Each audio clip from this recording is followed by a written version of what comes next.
പോയി ചോദിക്ക് ചെറുപ്പക്കാരാ, ഒന്ന് പോയി ചോദിക്ക് ചെറുപ്പക്കാരാ.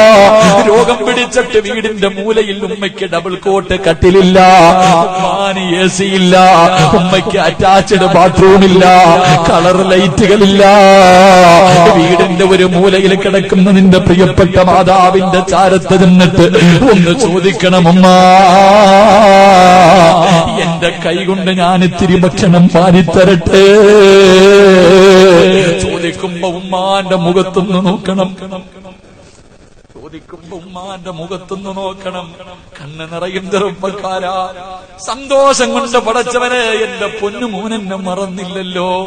ഒരിക്കലെങ്കിലും നിന്റെ കൈകൊണ്ട് നിന്റെ ഉപ്പയ്ക്കൊന്ന് ഭക്ഷണം വാരിക്കൊടുക്കണം. അല്ലാഹുവേ, ജീവിച്ചിരിക്കുന്ന ഞങ്ങളുടെ മാതാപിതാക്കൾക്ക് നീ ദീർഘായുസ് കൊടുക്കണേ അല്ലാ. ഈ സദസ്സിലിരിക്കുന്ന പല ഉപ്പമാരുടെയും കണ്ണ് നിറയുന്നുണ്ട്. സിറാജ് ഉസ്താദേ, എന്റെ ഉമ്മാന് വാരിക്കൊടുക്കാൻ എനിക്ക് കൊതിയുണ്ട്, എന്റെ വാപ്പയ്ക്ക് ഭക്ഷണം വാരിക്കൊടുക്കാൻ എനിക്ക് കൊതിയുണ്ട്. പക്ഷേ രണ്ടുപേരും പള്ളിക്കാട്ടിലല്ലേ, രണ്ടുപേരും കബറിന്റെ അകത്തല്ലേ. വാപ്പാ, നിന്റെ കണ്ണ് നിറഞ്ഞാ മതി. ഈ സദസ്സിലിരുന്നിട്ട് നിന്റെ ഉപ്പയ്ക്കും ഉമ്മയ്ക്കും ഒരു നേരം പോലെ എന്റെ കൈകൊണ്ട് വാരിക്കൊടുക്കാൻ അല്ലാഹു എനിക്ക് ഭാഗ്യം തന്നില്ലല്ലോ. അതിനു മുമ്പേ അവരങ്ങ് മരിച്ചുപോയല്ലോ. നിന്റെ മനസ്സൊന്നു നൊന്താൽ, നിന്റെ കണ്ണൊന്നു നിറഞ്ഞാ പള്ളിക്കാട്ടിൽ കിടന്നിട്ട് ദുആ ചെയ്യും വാപ്പാ.